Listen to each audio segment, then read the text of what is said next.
أعمالنا من يهده الله فلا مضل له ومن يضلل فلا هادي له أشهد أن لا إله إلا الله وحده لا شريك له وأشهد أن محمدا عبده ورسوله يا أيها الذين آمنوا اتقوا الله وقولوا قولا سديدا يصلح لكم أعمالكم ويغفر لكم ذنوبكم ومن يطع الله ورسوله فقد فاز الله وخير الحدي حدي محمد وشر الأمور محدثاتها وكل محدثة بدعة وكل بدعة ضلالة وكل ضلالة في النار أو كما قال صلى الله عليه وآله وسلم. الحمد لله الذي بنعمته تتم الصالحات ربنا آتنا من لدنك رحمة وهيئ لنا من أمرنا رشدا.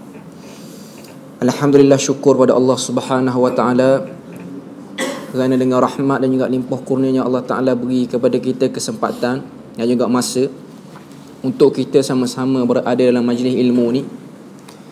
Dan semoga bila kita berada dalam majlis ilmu ni Allah Taala beri kepada kita rahmat dan juga berkat dan juga manfaat daripada apa hasil daripada kita duduk dalam majlis ilmu ni. Dan insya-Allah pada malam ni kita akan mula membaca kitab Syarhus Sunnah yang ditulis oleh Al-Imam Al-Muzani rahimahullahu ta'ala yang wafat pada tahun 264 Hijrah. Okay. Yang mana sebelum ni hari Ahad minggu lepas saya dah mari sini, cuma waktu tu hujan dan taklah ramai seperti hari ni lah. Jadi saya rasa kena ulang balik nak royak ataupun nak beritahu tentang terjemah ataupun biografi Al-Imam Al-Muzani itu sendiri. Jadi yang dah pernah dengar, jadi kita kira sebagai revision je lah. Yang tak pernah dengar mungkin kita boleh ambil sedikit sebanyak siapakah Al-Imam Al-Muzani. Sebab sangat mustahak bagi kita untuk kita kenal siapa tokoh ataupun siapa yang menulis satu-satu buku ataupun satu-satu risalah, supaya kita dapat menghargai isi ataupun apa yang ada dalam tu. Macam mana Al-Quran tu sendiri kita tahu bahawasanya yang turunkan Allah Subhanahu wa taala, maka kita yakin isi Quran mesti ada manfaat. Begitu juga yang ditulis oleh manusia, bila kita tahu dia punya akidah dia, kita tahu kedudukan dia, maka kita meyakini bahawasanya isi dia tu mesti bermanfaat. Macam kita hari ni kalau kita beli buku pun kita akan cari penulis yang popular, penulis yang ada nama. Kita baca biografi dia, bahkan kita merasa bangga bawa buku dia, boleh mengaji kitab dia. Maka begitu juga malam ni kita nak tengok siapa Al-Imam Al-Muzani. Dan saya tengok buku terjemahan ni, mungkin kita boleh bermula pada muka surat 15 berkenaan dengan biografi Al-Imam Al-Muzani. Sebab saya tengok sepintas lalu tadi dia punya terjemahan dengan kitab Arab asal dia ni sebiji dok lah sutil tu. Maknanya tidak, kita akan baca lah lepas ni. Cuma saya tengok dari segi susunan tu macam 100% sama saja dengan bahasa Arab. Okay. Biografi Imam Al-Muzani. Nama dan nasabnya, beliau ialah Abu Ibrahim, kunyah dia ataupun gelaran dia, Ismail bin Amru bin Muslim Al-Muzani Al-Misri, murid kepada Imam Asy-Syafi'i. Jadi kita tahu selalu bahawasanya buku ni ataupun penulis risalah ni, sebenarnya Syarhus Sunnah ni ialah risalah. Dia bukan satu kitab yang besar, tapi dia risalah. Risalah ni satu, lebih mudah kita kata satu surat pada asalnya. Risalah ni surat yang dihantar kepada seseorang, dan dalam surat tu ada benda-benda penting yang nak dia beritahu. Sebab tu risalah dia tidak panjang. Macam kita atur surat rasmi pun, surat rasmi ni jarang je panjang-panjang. Sampai 30 muka tak ada surat rasmi, selah gitu ya. Arahan ditarik tauliah ke apa benda gitu je lah. Selah gitu saja. Okey, dia tak buat mari banyak ah. Tak royak pun benda-benda ada dalam hak tak kena tu. Dia buat mari selah gitu saja. Gitu juga risalah. Nama dan nasabnya, beliau ialah Abu Ibrahim Ismail bin Amru bin Muslim Al-Muzani Al-Misri.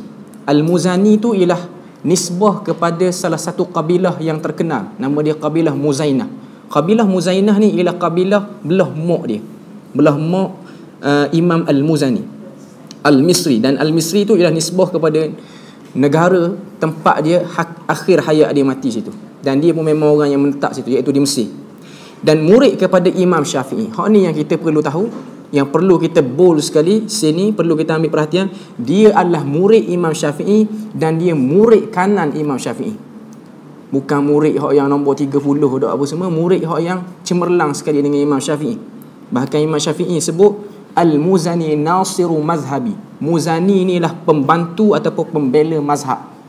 Satu tazkiyah ataupun satu penghargaan yang diberikan oleh guru sendiri kepada anak murid, bahawasanya dia inilah pewaris besar mazhab Asy-Syafi'i. Al-Muzani adalah nisbah kepada Mazinah ataupun Muzainah bin Ad bin Tabiqah bin Ilyas bin Mudar bin Nizar bin Ma'ad bin Adnan. Nama Mazinah ialah Amru. Ianya dinamakan dengan nama ibunya Mazinah binti Kalb bin Wabrah. Mazinah merupakan suku kabilah yang masyhur. Kelahiran dan keluarganya, Al-Muzani dilahirkan pada tahun 175 Hijrah. Bila kita tengok tahun dia beranak, kita tahu selalu dia ni berada pada zaman mana. Dia berada pada zaman keemasan, dipanggil zaman salaf. Dia berada pada kurun yang pertama, kurun yang kedua dan kurun yang ketiga, yang Nabi meredai bahawasanya orang yang berada dalam kurun ni orang yang selamat. Dia punya pegangan akidah dia dan mereka punya agama tu masih bersih lagi dari segi akidahnya waktu yang mustahak. Beliau lahir dalam suasana keluarganya yang sangat menyintai ilmu dan para ahlinya. Selain itu, para ulama menyatakan bahawa kakak Imam Al-Muzani pernah menghadiri majlis Imam Asy-Syafi'i rahimahullah, sebagaimana yang disebutkan oleh Ar-Rafi'i dalam Az-Zakah, Ibnu As-Subki, Al-Isnawi rahimahumullah dalam At-Tabaqat. Maknanya dia mari pada keluarga yang suka menuntut ilmu. Hatta kakak dia sendiri orang yang mengaji ilmu dengan Imam Asy-Syafi'i. Beliau merupakan saudara susuan kepada sahabat seperguruan iaitu Ar-Rabi' bin Sulaiman Al-Maradi. Perbezaan umur mereka hanyalah 6 tahun. Dan Imam Abu Ja'far At-Tahawi yang masyhur dengan kitab Aqidah At-Tahawiyah merupakan anak saudaranya. Saya dah sebut sebelum ni bahawasanya kita biasa dengar Imam Tahawi ni, kitab-kitab hadis dia mungkin kita jarang ambil perhatian, seperti Mushkilul Athar apa semua tu. Kitab yang paling terkenal ialah kitab Aqidah Tahawiyah, yang biasa kita dengar, yang biasa menjadi medan perbalahan. Ada hak bahagian ni pun nak syarah, hak aliran ni pun nak syarah, nak cari titik pertemuan. Maknanya dia satu figure ataupun public figure yang terkenal dalam bab akidah. Dan dia ni anak saudara kepada Imam Al-Muzani. Guru-gurunya, beliau dikenali sebagai seorang yang melazimi majlis Asy-Syafi'i di Mesir. Secara ringkasnya, guru-guru utama beliau ialah Imam Muhammad bin Idris Asy-Syafi'i. Muhammad bin Idris Asy-Syafi'i inilah guru dia yang paling banyak dia habiskan masa, sebahagian besar daripada umur dia. Muhammad bin Idris ni ada 2 orang dalam bidang ilmu yang terkenal. Seorangnya Muhammad bin Idris Asy-Syafi'i, seorang lagi Muhammad bin Idris Ar-Razi, yang kita panggil dia Imam Ar-Razi. Dua-dua orang ni nama sama. Dua-dua orang ni nama sama belaka. Cuma Imam Ar-Razi terkenal dalam ilmu hadis, Imam Asy-Syafi'i terkenal dalam ilmu fiqh dan ditergelar sebagai mujtahid, orang yang mendirikan mazhab. Ali bin Ma'bad bin Shaddad Al-Basri, Nu'aim bin Hammad, Asbagh bin Nafi', tu sebahagian guru-guru dia. Murid-muridnya Imam Al-Muzani rahimahullah merupakan murid, mempunyai murid yang sangat ramai, dan daripada beliaulah muncul ramai ulama-ulama hebat yang meriwayatkan ilmu daripadanya. Kata As-Subki, ramai yang meriwayatkan dan mengambil ilmu daripada Al-Muzani, antaranya ulama dari Khurasan, Iraq dan Syam. Maknanya dia ni jadi tumpuan orang untuk cari ilmu dan ambil ilmu dengan dia. Maknanya dia orang yang diiktiraf dari segi keilmuan dia lah. Antara murid-murid utama beliau, Imamul A'immah, imam bagi imam-imam, Abu Bakar Muhammad bin Ishaq bin Khuzaimah An-Naisaburi rahimahullah, pengarang kitab Sahih Ibnu Khuzaimah dan kitab Tauhid. Yang kita pernah dengar sebahagian kitab hadis ni adanya nama kitab Sahih Ibnu Khuzaimah. Ibnu Khuzaimah itulah anak murid kepada Imam Al-Muzani. Ibnu Khuzaimah pada asalnya ikut fiqh Imam Muzani dan juga ikut sebahagian besar amalan-amalan ataupun ijtihad Imam Muzani. Akhirnya pada dia ada satu isu dengan tok guru dia tukar mazhab. Dia tukar kepada mazhab Abu Hanifah. Tukar mazhab je ni, bukan tukar fahaman tu. Tukar mazhab tak ada masalah. Kita pun tukar mazhab sama. Okey. Imam Abu Ja'far Ahmad bin Muhammad bin Salamah At-Tahawi rahimahullah. Imam At-Tahawi itulah anak saudara dia sendiri. Abul Qasim Uthman bin Bashar Al-Anmati, Syekh Ibnu Suraj.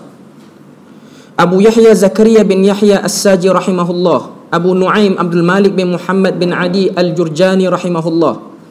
Imam Abu Muhammad Abdul Rahman bin Abi Hatim Ar-Razi, pengarang kitab Al-Jarh wa Ta'dil. Okey, inilah Imam Ar-Razi ni. Imam Abu Muhammad Abdul Rahman bin Abi Hatim, anak kepada Imam Ar-Razi. Dia ni dia panggil nama dia Ibnu Abi Hatim. Ayah dia tu Imam Ar-Razi. Imam Abu Hatim tu hak nama Muhammad bin Idris Asy-Syafi'i, Muhammad bin Idris tu. Okey, ayah dia nama itu.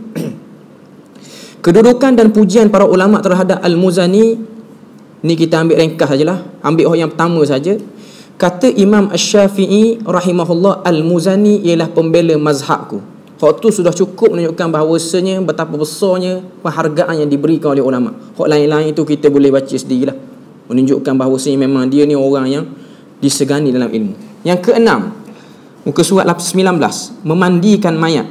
Kata Az-Zahabi tulis kitab Siyar A'lam Nubala, dan dia masukkan Imam Muzani satu tokoh yang dia bincangkan secara panjang lebar. Beliau memandikan mayat dan menganggapnya pekerjaannya itu sebagai ibadah dan mengharapkan pahala tanpa mengambil upah. Beliau pernah berkata, aku memandikan mayat bertujuan supaya hatiku lembut, maka pekerjaan ini sudah menjadi kebiasaan bagiku. Maknanya dia punya kerja dia ialah memandikan mayat. Ghasilul mayyit, orang yang memandikan mayat. Beliau jugalah yang menguruskan pemandian jenazah gurunya Imam Asy-Syafi'i, dan dikatakan bersama beliau ketika itu Ar-Rabi' bin Sulaiman Al-Maradi. Itu seperti mana yang disebut. Yang ketujuh ni nak cerita tentang fitnah yang berlaku kepada Imam Al-Muzani. Imam Al-Muzani dan fitnah khalqul Quran dan Al-Waqifah.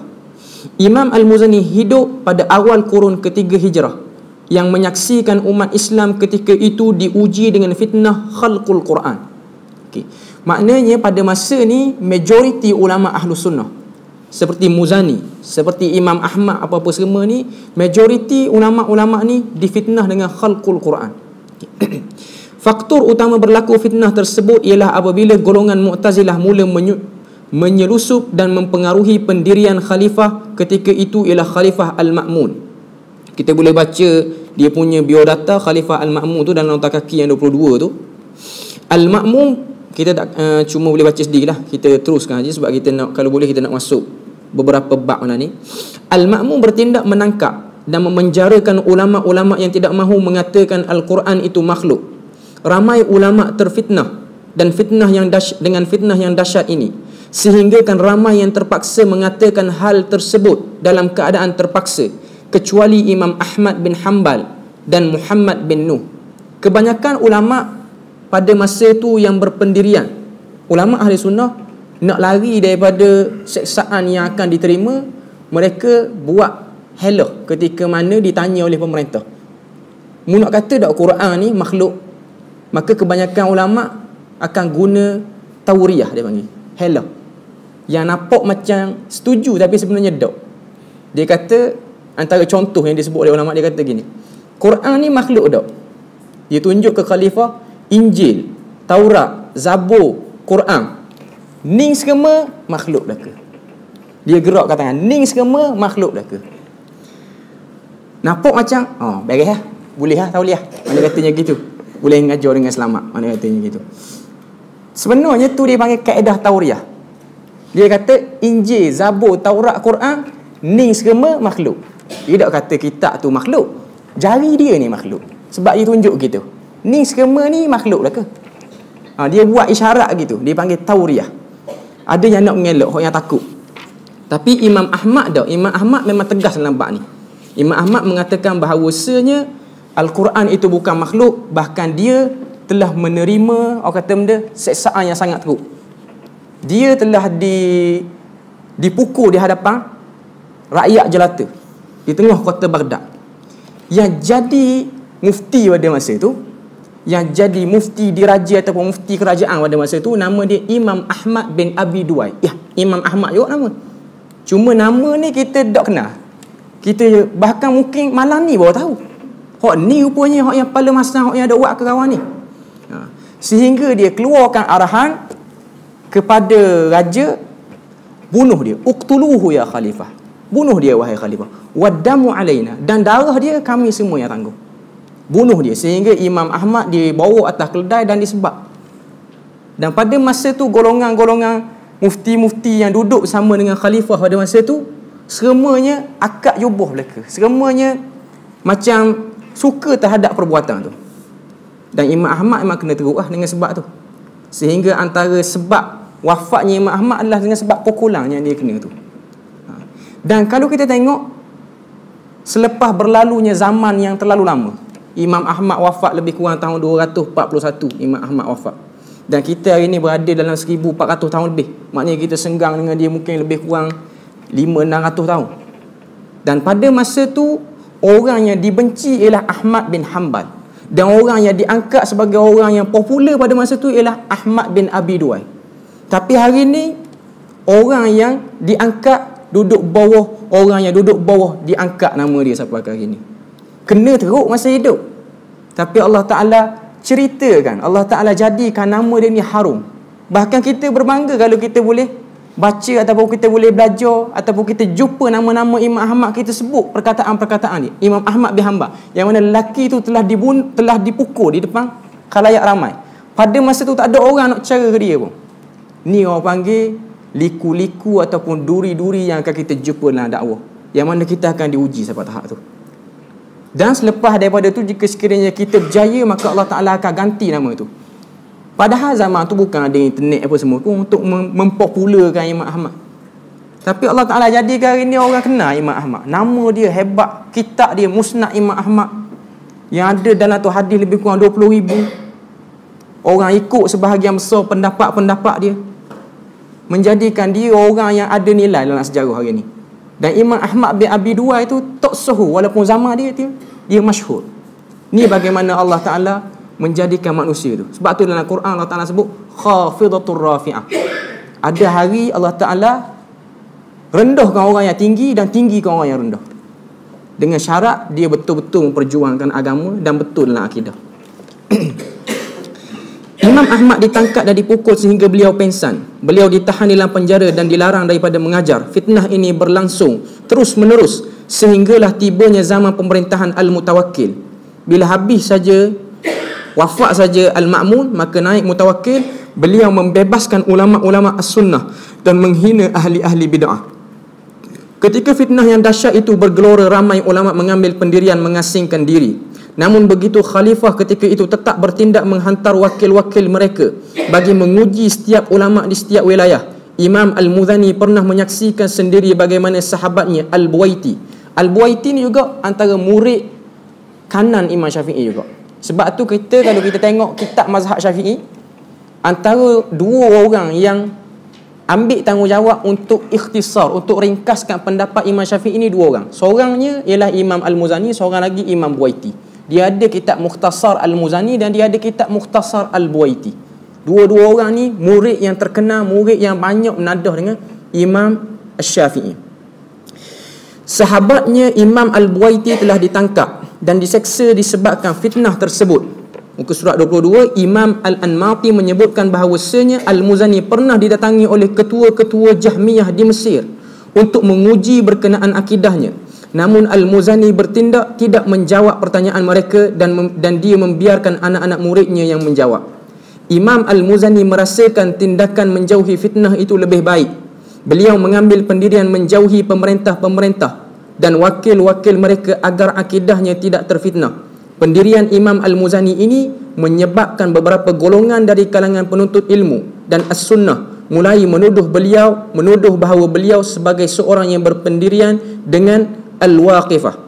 Kalau kita tengok nota kaki yang ke-27 tu, maksud Al-Waqifah iaitu golongan yang hanya mengucapkan Al-Quran itu kalamullah, lalu mereka berhenti dan tidak mengatakan bukan makhluk. Hak ni dia panggil pendirian sebahagian besar. Tapi pendirian ni majoriti ulama yang ahli hadis tak suka. Cara cakap lagu ni dia tak suka. Benda ni juga telah disebut oleh Al-Imam Al-Bukhari, yang sebab Dia sebut gitu, dia difitnah oleh guru dia sendiri. Kita mungkin pernah dengar cerita tu. Sehingga dia pun mati dan hidup dalam buangan. Dengan sebab orang mari tanya dalam kuliah dia, apa pendapatmu terhadap Quran? Dia jawab, Quran itu kalamullah. Dia berhenti situ sahaja. Sebahagian riwayat sebut, dia kata suara yang dilafaz itu makhluk dan Quran itu kalamullah. Jawab gitu ahli hadis tak suka sebab tidak jelas. Dia menyebabkan masyarakat jadi tak faham, jadi keliru lah sebab tu. Okey. Tu dipanggil al-waqifah. Bahkan ada juga yang menuduh Al-Muzani mengatakan Al-Quran itu sebagai makhluk. Pendirian Imam Al-Muzani ini juga menyebabkan gurunya sendiri, iaitu Nu'aim bin Hammad, terpaksa bertanyakan sendiri pendirian Al-Muzani di tengah-tengah khalayak ramai di dalam majlisnya, supaya Al-Muzani bebas daripada segala tuduhan dan fitnah ke atasnya. Fitnah dan tuduhan terhadap Al-Muzani mula merebak sehingga ke Tarablus di Al-Maghrib. Tarablus ini ibu negeri Libya, Tripoli. Sehingga kan beberapa penuntut ilmu dan ahli sunnah bertindak menulis surat kepada Al-Muzani, meminta supaya beliau sendiri menjawab fitnah dan tuduhan terhadap akidah dan agamanya. Hal inilah yang menjadi sebab utama Al-Muzani menulis risalah Syarhus Sunnah bagi menjawab segala tuduhan sekaligus membebaskan dirinya daripada segala sangkaan-sangkaan yang dusta. Okey. Inilah antara sebab Imam Al-Muzani tulis risalah yang akan kita bincang ni, iaitu Syarhus Sunnah. Okey. Tu antara sebab utama. Sebab orang tidak jelas apa yang ada ataupun apa yang diimani ataupun apa pandangan Imam Muzani terhadap khalqul Quran. Lagu mana akidah dia terhadap Quran. Maka dia tulis risalah ni dan dihantar, dan risalah ni menjadi satu label kepada kita bahawa inilah akidah Imam Al-Muzani dan juga akidah Imam Asy-Syafi'i sekaligus. Bila Imam Muzani tulis ni, ia adalah akidah Imam Syafi'i sekaligus. Kewafatan Al-Muzani pada 24 Ramadan tahun 264 Hijrah. Kembalinya Imam Al-Muzani ke rahmatullah. Jenazah beliau diuruskan dan disalatkan oleh sahabat dan teman seperguruannya Ar-Rabi' bin Sulaiman. Semoga Allah merahmati imam yang mulia ini. Kitab-kitab tulisan Al-Muzani tu kita tak payah baca lah. Waktu kita boleh baca sendiri. Dan kita boleh masuk pada malam ni straight kepada sanad kitab tu, muka surat 26 pun kita tidak baca. Sanad kitab tu kita tidak baca. Tu sekadar nak beritahu susunan ataupun susu galu anak-anak murid dia yang berada di Tarablus apa-apa semua sampailah kepada dia sendiri, dan banyaklah dalam tu kita boleh baca sendiri. Lepas tu sebab penulisan tu pun yang muka surat 30 tu pun kita tak payah tengah sebab benda ni jelas tau. Benda ni jelas tau. Tulisan ataupun sebab dia tulis ni ialah untuk menjawab jawapan balas kepada orang yang nak tahu pendirian dia, stand dia lagu mana. Jadi kita masuk kepada muka surat 32 tu, iaitu permulaan ataupun pembukaan kepada risalah. Dan mungkin seorang boleh baca kot. Okey.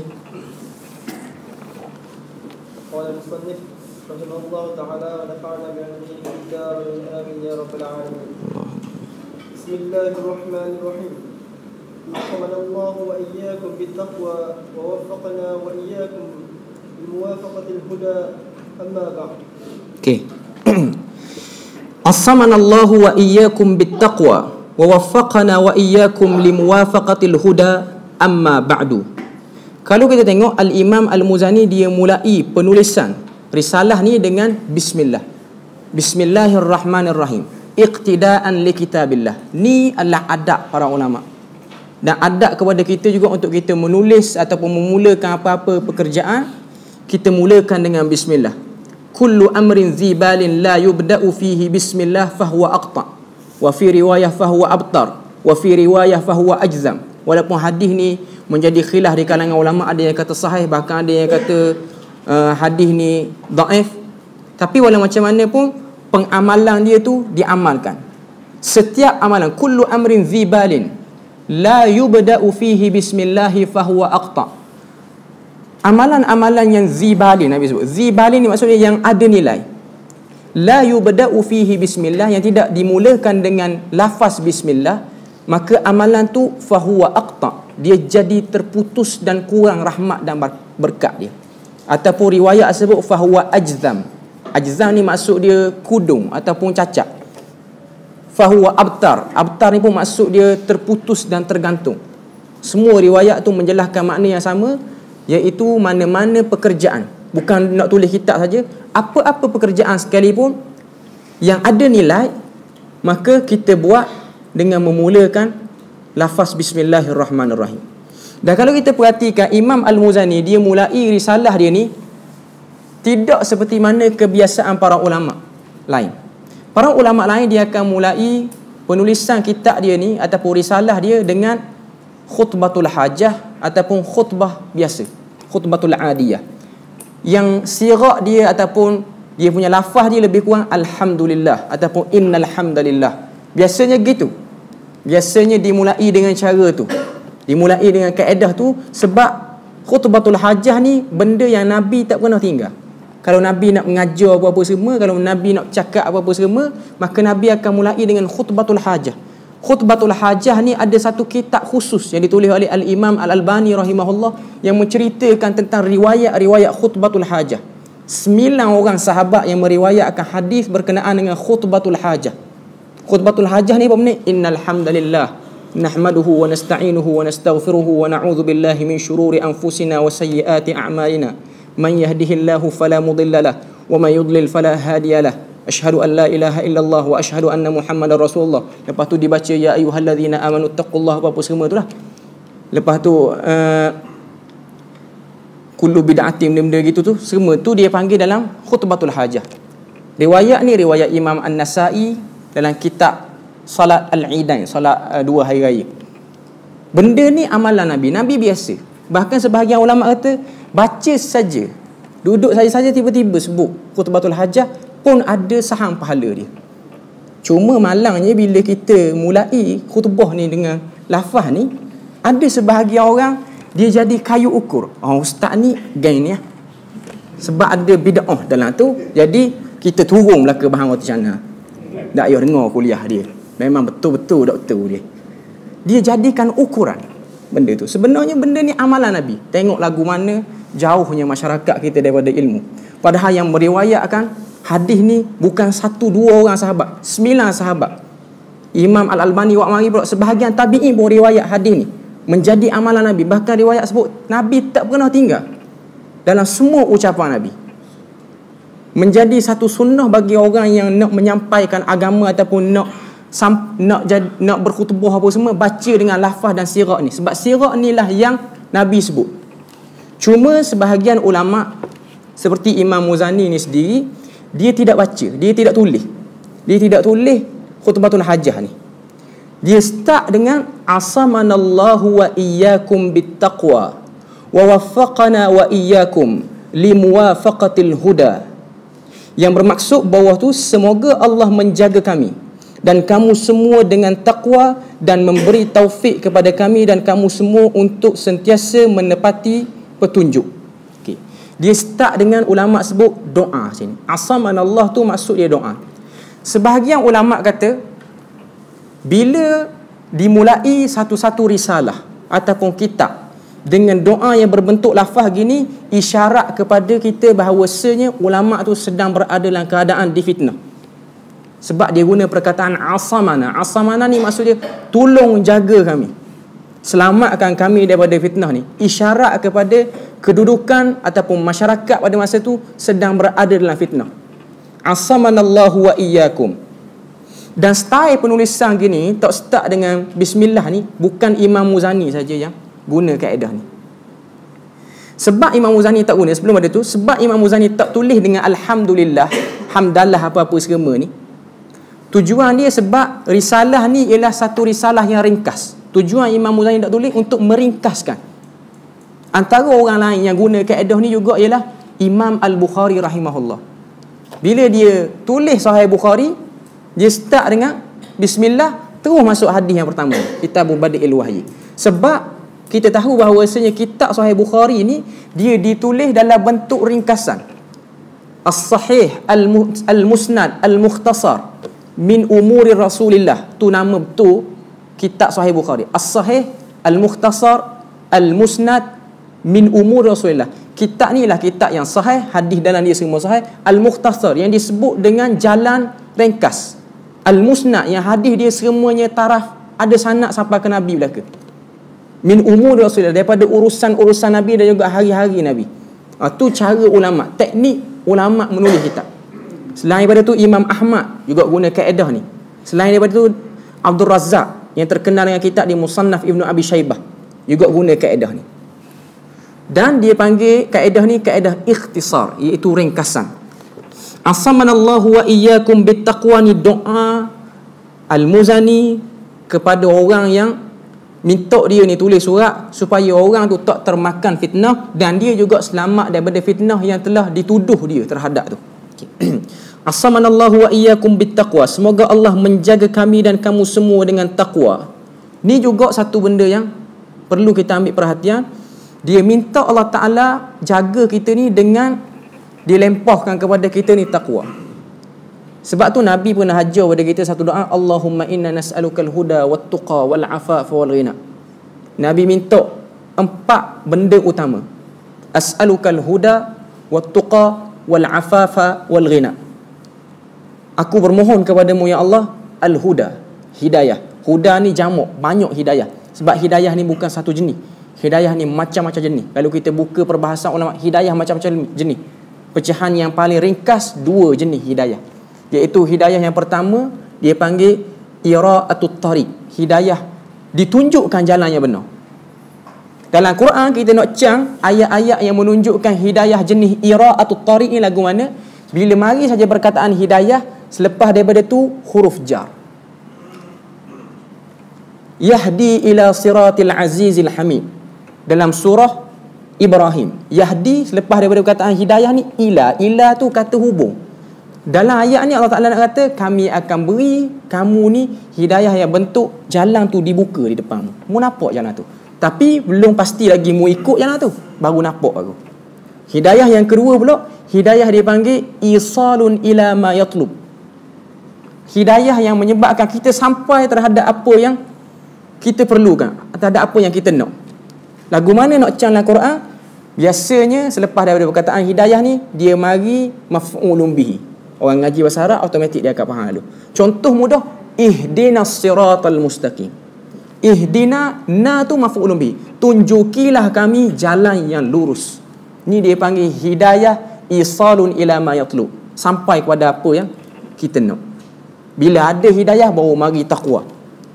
Benda yang penting, bila ada hidayah mari pula takwa. Bila ada takwa minta pula iffah. Iffah ni maksud dia maruah kita terjaga. Wal ghina, ghina ni pula maksud dia kekayaan jiwa, bukan kekayaan berbentuk harta. Sebab dalam riwayat Nabi pun nak sebut, Nabi minta kepada Allah Ta'ala jangan jadikan Nabi ni, diri Nabi tu orang yang kaya. Nabi minta Nabi jadi miskin. Pernah ada riwayat sebut tentang tu. Sebab Nabi tahu tentang haqaratid dunia, betapa buruknya harta dunia ni jika kita ni termakan dengan pujuk rayu ataupun fitnah harta dunia.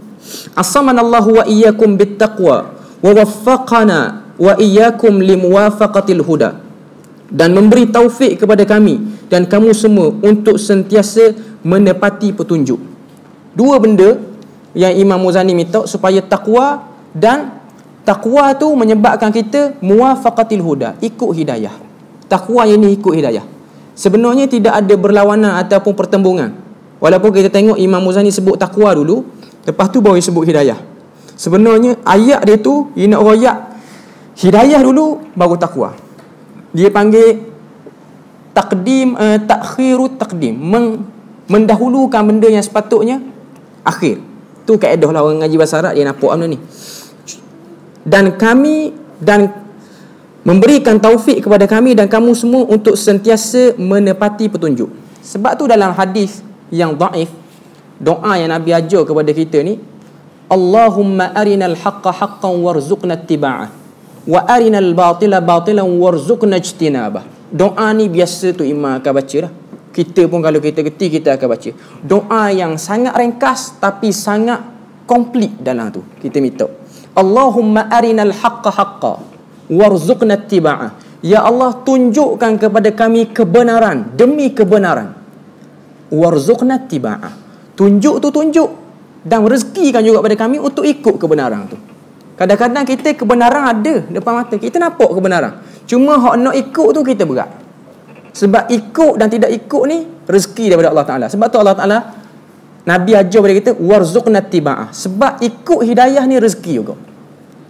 Dan selain daripada tu Nabi sebut, Allahumma rzuqnal haqqa haqqan warzuq, Allahumma arinal haqqa haqqan warzuqna tiba'ah, wa arinal batila batilan warzuqna ijtinabah. Dan tunjukkan kepada kami ni kebatilan. Tunjukkan kepada kami kebatilan demi kebatilan, warzuqna ijtinabah. Dan rezeki kepada kami untuk menjauhkan diri daripada kebatilan tu. Sebahagian orang kita batil apa? Jelas di mata dia batil. Tapi nak menjauhi kebatilan dia susah. Doa yang sangat komplit, yang sangat hebat doa ni. Yang sepatutnya kita amal dan kita baca dalam keadaan kita faham supaya kesan doa tu kita terasa. Amma ba'du ni dalam kaedah dia panggil al-fasilah ataupun pembeza ataupun habis dah pembukaan. Macam kita tulis surat rasmi ya, kita buat tajuk atas, bawah tu kita tulis dengan ini perkara di atas adalah dirujuk. Pokok koma. Amma ba'du ni koma. Okey. Dan orang yang mula-mula menggunakan kaedah tulis guna perkataan amma ba'du ni dikatakan ialah Nabi Daud alaihissalam. Mula-mula sekali tulis kaedah ni, guna kaedah ni. Sebahagian kata amma ba'du, sebahagian kata wa ba'du, tapi yang sahihnya ialah amma ba'du. Okey, seterusnya. Amma ba'd. Fa innaka aslahaka Allah sa'altani an awdiha laka min as-sunnati amran. Fasabbir nafsaka ala tasabbuh bihi wa tadra'u bihi 'anka shubha al-aqawil wa zayga muhdathati. Okey. Fa innaka aslahakallah. Sebahagian terjemahan ataupun sebahagian cetakan dia tak ada perkataan aslahakallah. Macam dalam bahasa Arab dia hanya tulis fa innaka sa'altani an udhiha laka min sunnati amran tusabbiru nafsaka ala tamassuki bihi. Situ yang pertama. Maksud dia, sesungguhnya engkau, semoga Allah memperbaiki dirimu, telah meminta agar aku menjelaskan berkenaan as-sunnah, suatu perkara yang memerlukan dirimu tetap bersabar untuk berpegang teguh dengannya dan menolak syubhat, perkara-perkara dan penyelewengan serta perkara-perkara muhdas yang baru diadakan oleh golongan yang sesat. Hak ni dia panggil tujuan asal. Imam Muzani royak secara direct tujuan ditulis ataupun dikarang risalah ni. Apa benda tujuan dia? Fa innaka sa'altani, sesungguhnya engkau, semoga Allah memperbaiki dirimu. Sebahagian cetakan dia tak tulis aslahakallah, tapi yang sahihnya perlu ada aslahakallah. Sebab apa? Sebab Imam Muzani ni dia nak royak, dia tolong doakan kepada orang yang telah dengar berita fitnah tu supaya dia tidak termakan fitnah tu. Sebab tu guna aslahakallah. Semoga Allah Ta'ala perbaiki dirimu supaya mu ni tidak dengar dan tidak ikut syubhat ataupun fitnah yang telah disebarkan tu. Dia doa. Ni adab para ulama, banyak berdoa dalam bab ni. Sa'altani, mu telah bertanya kepada aku, an udhihalaka, untuk aku menjelaskan minas sunnah, daripada sunnah. Sunnah sini banyak makna. Kalau kita buka perbahasan para ulama, sunnah banyak makna. Sunnah ni satu benda yang luas. Sunnah dari segi bahasa maksud dia at-tariqah. Tariqah ni maksud dia jalan. Bukan tarikat, tariqah Tarikat tu geng lain. Okay? Tariqah maksud dia jalan. Jalan untuk kita lalu. Itu secara umum. Dan antara istilah ataupun definisi yang digunakan oleh ulama, at-tariqah ataupun jalan yang telah dilalui oleh Rasulullah. Tu jalan ataupun maksud sunnah sebenarnya. Sunnah banyak maksud. Ulama yang menafsirkan juga, dia tafsir ikut bidang-bidangnya yang masing-masing. Orang mengaji hadis, dia akan tafsir dan definisikan sunnah ni ialah ma sadara ila Nabi sallallahu alaihi wasallam min qaulin aw fi'lin aw taqririn. Apa yang disandarkan kepada Nabi sallallahu alaihi wasallam daripada perkataan Nabi, perbuatan Nabi, dan juga persetujuan ikrar Nabi, dan juga sifat tubuh badan Nabi dan juga akhlak Nabi. Itu maksud sunnah. Tapi sunnah yang dimaksudkan oleh Al-Imam Al-Muzani sini ialah al-aqidah. Itu yang disebutkan oleh ulama-ulama yang mengkaji dalam kitab ni, al-aqidah. Sebab perkataan sunnah dan aqidah, sunnah yang diertikan dengan aqidah ni telah menjadi amalan para ulama. Bila dia royak, aku nak terangkan sunnah, maksud dia aku nak terangkan aqidah. Sebabnya Imam Ahmad pernah tulis satu kitab, nama dia kitab As-Sunnah. Kitab sunnah, nama sunnah, tapi isi kitab tu ialah akidah belaka dalam. Digunakan akidah ni dengan nama sunnah. Dan dalam ni Imam Muzani nak royak tentang akidah. Amran berkenaan as-sunnah, suatu perkara, amran, suatu perkara yang memerlukan dirimu tetap bersabar untuk berpegang teguh dengannya. Imam Muzani royak sini bahawasanya siapa-siapa yang nak mengenali ataupun nak mengaji tentang sunnah, satu perkara yang dia kena ada, sabar pada diri dia. Sabar ala tamassuki bihi, untuk dia berpegang pada sunnah tu. Sebab bila orang bawa akidah, bila orang bawa sunnah yang jelas, biasanya dia akan kena ujian. Dia akan kena ujian. Sebab tu sahabat pernah tanya, man asyaddun nasa bala'a, siapa manusia yang paling banyak diuji? Maka Nabi jawab, al-anbiya, para nabi yang diuji. Kalau kita buka Quran, cerita para rasul ni, benda apa benda utama yang dia bawa? Dia bawa supaya tauhid pada Allah Ta'ala, supaya akidah. Hanya cakap gitu, kena penindasan, kena penyiksaan daripada umat-umat dia. Maknanya nak bawa sunnah bukan satu benda yang mudah. Tapi Nabi sifatkan agama yang kita duduk pegang ni ialah agama yang bersifat cahaya. Tarakakum 'alal bayda, hadis riwayat Abu Daud. Tarakakum 'alal bayda lailuha kanahariha la yazighu anha illa halik. Aku tinggalkan kamu di atas satu cahaya. Cahaya sini ialah maksudnya sunnah ataupun akidah ataupun isi agama, main content agama, isi utama agama. Tarakakum 'alal bayda lailuha kanahariha, yang mana agama ni yang disamakan dengan cahaya. Cahaya ni lailuha kanahariha, jika cahaya ni diletak pada waktu malam, maka malam tu akan jadi cerah seperti mana waktu siang.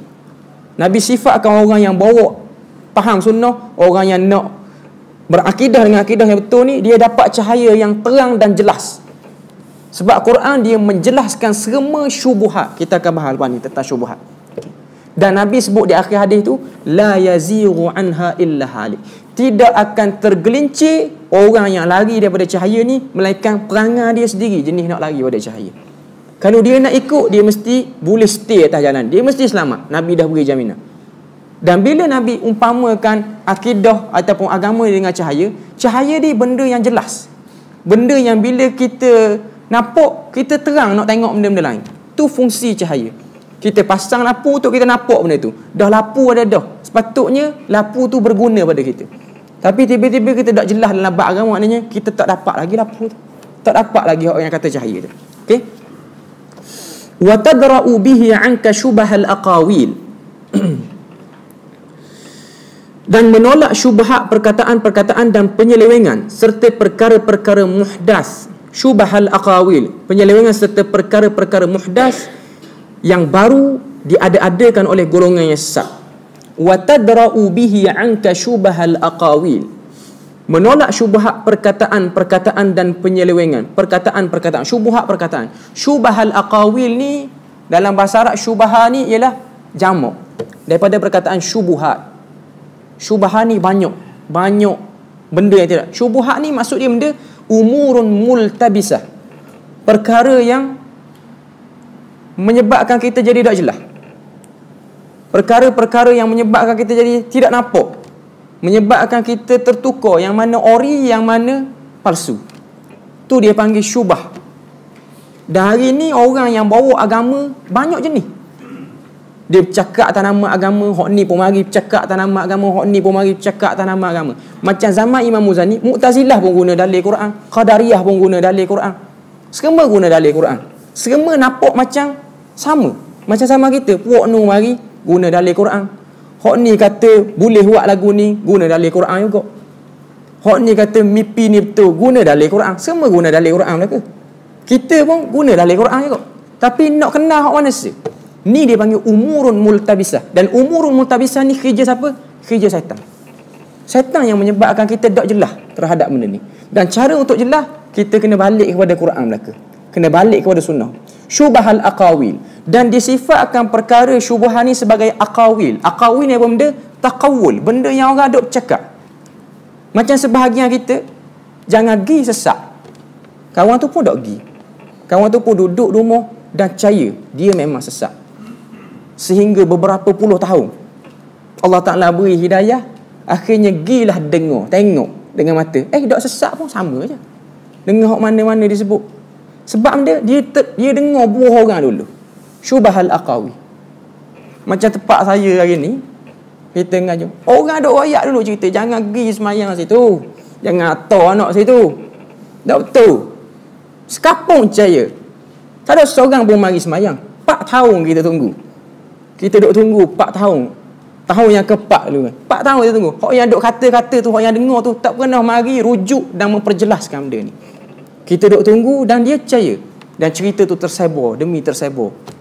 Akhirnya jadi syubah aqawi. Orang pun duk cakap. Bila setengah orang tu mari tengok, dia kata okey, tak ada kena. Semua bereslah ke? Ni orang yang Allah Ta'ala nak beri hidayah. Tapi jika Allah Ta'ala tak mau beri, maka tak mari kot. Jadi kita mohon pada Allah Ta'ala supaya Allah Ta'ala beri pada kita hidayah. Macam mana doa yang Nabi ajar tadi pada awal yang saya sebut tadi. Allahumma inna as'alukal huda. Huda tu huda ni yang panggil ira'atut tariq. Tunjuk jalan, boleh pergi, kena, nampak mana hak yang sepatutnya kita cari. Okay. Wa zayra muhdatsatid dallin. Dan juga perkara-perkara muhdas yang baru yang diada-adakan oleh golongan sesat. Muhdatsatid dallin ni ialah perkara-perkara baru dalam akidah. Contohnya Quran tu makhluk, contohnya menafikan qadar oleh golongan qadariyah, yang mengisbatkan qadar lebih daripada Allah Ta'ala aja. Ni dipanggil muhdas yang dimaksudkan dalam perkataan Imam Muzani, iaitu perkara-perkara baru yang menyesatkan, iaitu muhdas mufassaqah dia panggil. Perkara yang menyebabkan orang bila beriman dengan benda tu jadi fasik. Macam mana orang Syiah dia percaya bahawasanya sahabat-sahabat ni telah kufur selepas daripada Nabi wafat. Benda ni dipanggil muhdas. Muhdas ad-dalim, benda yang sangat buruk. Macam mana Mu'tazilah percaya Quran ni makhluk, muhdas yang buruk. Wa qad syarahtu laka min hajan mudihan. Teruskan sekali lagi. وقد شرحت لك منهاجا موضحا منيرا لم آل نفسي وإياك فيه نصحا. Okey. Waqad syarahtu laka minhajan mudihan. Dan sesungguhnya aku telah menjelaskan kepadamu satu jalan yang jelas lagi terang. Okey. Sebab benda ni, sebab apa Imam Al-Mu'ayyi sifatkan benda jelas dan terang? Sebab Allah Ta'ala sendiri sebut, Nabi sendiri pun sebut agama ni jelas dan terang. Sebab tu Allah Ta'ala sebut dalam ayat yang ke-7 surah Ali Imran, huwallazi anzala 'alaikal kitab minhu ayatun muhkamatun hunna ummul kitab wa ukharu mutasyabihat fa ammal ladzina fi qulubihim zayghun fayattabi'una ma tashabaha minhu ibtigha'al fitnati wa ibtigha'a ta'wilihi wa ma ya'lamu ta'wilahu illa Allah warrasikhuna fil 'ilmi yaquluna amanna bihi kullun min 'indi rabbina wa ma yadhakkaru illa ulul albab. Ayat yang ke-7 ni jelas surah Baqarah, kita boleh tanda dalam Quran. Allah Ta'ala nak royak isi sebenar Quran. Quran ni ada 2 kategori ayat dia. Satu ayat muhkamat, satu ayat mutasyabihat. Dan ulama' pun dah bincang bahawasanya ayat muhkamat adalah ayat majoriti dalam Quran. Ayat mutasyabihat tak sampai 1/3 pada Quran pun. Nama pun mutasyabihat. Mutasyabihat ni ialah perkara yang kesamaran berlaku dalam tu. Ada benda tak jelas, tapi benda-benda ni bukanlah satu benda yang main ataupun benda yang usul. Contohnya alif lam mim tu kategori ayat mutasyabihat. Yang mana benda-benda ni perbahasan yang sangat banyak. Tapi ayat-ayat yang jelas sangat banyak dalam Quran. Allah Ta'ala sebut qul huwallahu ahad, jelas Allah Ta'ala Tuhan yang satu. Allahus samad, benda tu jelas. Lam yalid wa lam yulad wa lam yakul lahu kufuwan ahad. Akidah jelas dalam surah Ikhlas. Dalam surah Asy-Syura Allah Ta'ala sebut laisa kamitslihi syai'. Semua jelas. Ar-Rahman 'alal 'arsy istawa, surah Taha, semua jelas belaka. Benda jelas yang tidak perlu kepada kita tafsiran yang terlalu banyak, sebab benda ni bersifat muhkamat dah. Wa tadra wa zayra muhdatsatid dhalin wa qad syarahtu laka minhajan mudihan. Dan sungguhnya aku telah menjelaskan kepadamu satu jalan yang jelas lagi terang, yang tiada pengurangan, lam alu nafsi, yang tiada pengurangan padanya sebagai nasihat untuk diriku dan dirimu. Lam alu nafsi wa iyyaka fihi nusha. Nusha ni sebahagian cetakan ditulis fihi khalisa. semoga apa yang aku terang ni menjadikan diri aku dan juga dirimu ni ikhlas untuk berakidah dengan akidah ni. Sebahagian terjemahan atau cetakan ditulis lam alu nafsi wa iyyaka fihi nusha. Semoga apa yang aku tulis ni akan menjadikan diri aku dan dirimu ni dapat nasihat daripada tulisan ni. Bada'tu fihi bihamdillahi dzir rusydi wat tasdid. Aku memulakan dengan menyebut pujian bagi Allah yang memiliki petunjuk dan yang memberikan ketetapan. Okay. Alhamdulillahilladzi ahaqqu man dzukir wa aula man syukir wa alaihi uthniya. Aku memulakan dengan menyebut pujian bagi Allah yang memiliki petunjuk dan yang memberikan ketepatan. Segala puji bagi Allah, zat yang berhak disebut dan paling utama untuk disyukuri. Baginya aku memuji Al-Wahid. Al-Wahid maksudnya Tuhan yang Maha Esa. As-Samad iaitu Tuhan yang menjadikan tumpuan segala makhluk, yang menjadi tumpuan segala makhluk. Dan tiada baginya sahabat, tidak juga anak, agung daripada persamaan, dan tiada yang serupa dengannya, tiada yang sebanding dengannya. As-Sami' Maha mendengar, Al-Basir Maha melihat, Al-Alim Maha mengetahui, Al-Khabir Maha mendalam pengetahuannya, Al-Mani' Maha kuat, Ar-Rafi' Maha tinggi. Dalam tu kita dah masuk sikit dalam bab pertama, iaitu daruratul isbatus sifat bila tamthil. Cumanya kita bahas sikit dalam tu. Alhamdulillahi ahaqqu man dzukir wa aula man syukir. Segala puji bagi Allah, satu-satunya zat yang berhak untuk kita sebut. Dalam ni dia nak rayak dah tauhid yang pertama, iaitu dalam berzikir hanya kepada Allah Subhanahu wa taala, bukan kerana benda-benda lain. Tauhid yang jelas dalam ni.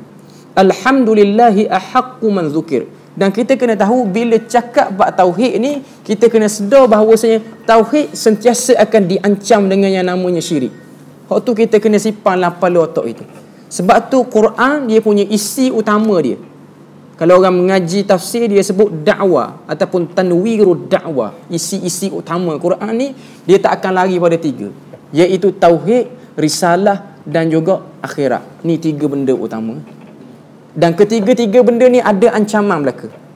Tauhid akan diancam dengan syirik, risalah, sunnah akan diancam dengan bid'ah, akhirat akan diancam dengan kehidupan dunia. Ni semua benda-benda kita kena faham. Kita kena set dulu. Bila kita baca Quran, kita kena tengok terjemahan dan kita tahu Allah Ta'ala nak royak tiga benda utama ni. Mungkin sebahagian kata sebab apa sunnah mesti nak kena dengan bid'ah juga. Apa tak disamakan dengan mungkar? Mungkar lain. Mungkar dia belaga dengan perkara ma'ruf. Allah Ta'ala sebut ya'muruna bil ma'ruf wa yanhauna 'anil munkar. Tu dia panggil kontradiksi. Maknanya ma'ruf akan belaga dengan mungkar. Mungkar ni benda jelas. Bid'ah ni benda umurun multabisah juga. Benda yang tak jelas, nampak macam agama juga. Kita semua faham dah benda ni, bahawasanya bid'ah ni ancaman yang lebih bahaya lagi berbanding mungkar. Kita tanya orang minum arak, kita tanya orang zina, tak ada seorang pun dia kata, "Dok Nabi sebut ada fadilat minum arak." Tak ke seorang khabar gitu. Kita tanya orang zina, "Dok," dia kata memang ada fadilat. Syiah je hok cakap gitu. Syiah saja hok cakap zina ada fadilat, mutaah dia ada fadilat. Gitu saja. Tapi bila kita tanya orang-orang tu, "Apa zikir dengan zikir ni? Zikir hok Nabi dak ayat." Dok dia kata ada fadilat. Tok guru dia ayat ada fadilat. Ni dia bagi umur multabisah. Tambah pula kalimah-kalimah tu, kalimah-kalimah yang ada lah Quran, kalimah yang ada lah hadis. Sebab tu saya kata dia akan tukar original dengan palsu tu. Sebab kalimah tu nama sama, cuma buatan tu kilang lain-lain. Hak ni kilang Allah Ta'ala belaka. Hak ni kilang tok wali dia belaka. Semua barang dak pakar belaka. Tu dia panggil syubhah. Sebab tu kena faham dan kena beza molek. Sebab tu dia tak akan, bila orang faham ni dia akan tubik dah. Duk sibuk bid'ah. Orang buat kemungkaran dak cara pula. Mungkar benda lain, bid'ah benda lain pula. Bid'ah lebih bahaya daripada mungkar. Sebab bid'ah orang nampak molek. Mungkar semua orang yang buat, orang yang buat tu mengakui tentang benda tu jahat, cuma dia ikut hawa nafsu dia. Bid'ah tak, bid'ah dia rasa benda tu mendekatkan diri dia pada Allah Subhanahu wa taala. Tu yang jadi gitu. Alhamdulillahi ahaqqu man dzukir wa aula man syukir. Dan Allah Ta'ala lah yang paling berhak sekali untuk kita syukuri. Bersyukur hanya kepada Allah Subhanahu wa taala. Sebab tu kalau kita tengok cerita Aisyah radhiyallahu anha, saat dia kena fitnah. Balik daripada peperangan Bani Mustalik, difitnah melakukan satu benda tak molek dengan seorang sahabat nama dia Safwan, sehingga menyebabkan Nabi hampir termakan fitnah yang digembar-gemburkan oleh Abdullah bin Ubay, ketua munafikin. Sehingga berlalu waktu yang lama, Nabi pun tak bersama dengan dia. Barulah turun 10 ayat ataupun 9 ayat terawal daripada surah An-Nur. Mendapa kata Aisyah, bila turun ayat yang royak dia ni bersih daripada tuduhan tu, mendapa dia buat? Walaupun mak dia kata bersyukur dan sujudlah, berterima kasihlah pada Rasul. Maka Aisyah jawab, "Dok, aku hanya bersyukur kepada Allah Subhanahu Wa Taala." Padahal Rasul tu kedudukan tinggi, sebab Aisyah jelas dalam bab ni. Dia jelas, dia nampak tepat bersyukur hanya Allah Subhanahu Wa Taala. Nabi ni dia orang tengah sahaja, dia messenger sahaja. Walaupun tu lelaki dia. Dia jelas lah bab ni. Dia tak macam setengah orang dia pergi kat Nabi, pas begitu-begitu semua. Dia tak faham bab ni, dia nampak Nabi tu macam wakil. Sebab tu kita akan tengok bawah daripada ni Allah, Imam Muzani sebut laisa lahu sahibatun wala walad. Yang bawah tu Allah Taala ni sifat dia tidak ada sahibah. Sahibah ni sebahagian ulama tafsirkan dengan naibah, iaitu wakil. Macam mana Yahudi dan juga Nasrani telah jadikan Nabi dia ni wakil. Isa tu anak, Uzair tu pun anak juga. Isa golongan Kristian, Uzair golongan Yahudi. Naibah, dia jadikan Rasul ni sebagai naib, orang yang juga menguruskan kerja Tuhan, mengampunkan, beri rahmat, beri rezeki apa-apa semua. Dia tidak jelas nabak ni.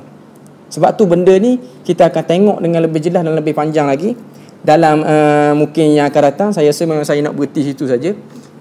Kita berhenti dekat wa alaihi usniya situ. Kita akan sambung balik dekat al-wahidus samad sekali lagi, sebab benda ni perlu kepada persediaan kot, sebab saya dan masa nak baca banyak sangat. Jadi sebelum tutup mungkin kita boleh buka beberapa soalan dulu. Mungkin ada jemaah-jemaah nak bertanya. Dipersilakan.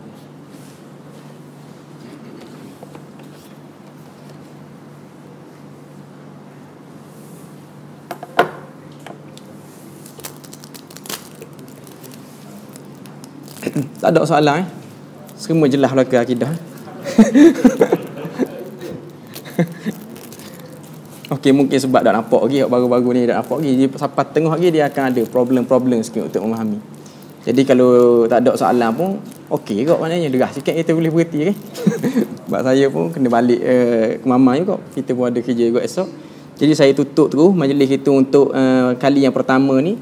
Semoga Allah Ta'ala beri kepada kita rahmat dan Allah Ta'ala beri kepada kita kekuatan untuk berada dalam majlis ni. Dan kita tutup majlis ini dengan subhanakallahumma wa bihamdik asyhadu an la ilaha illa anta astaghfiruka wa atubu ilaik. Wassalamualaikum warahmatullahi wabarakatuh.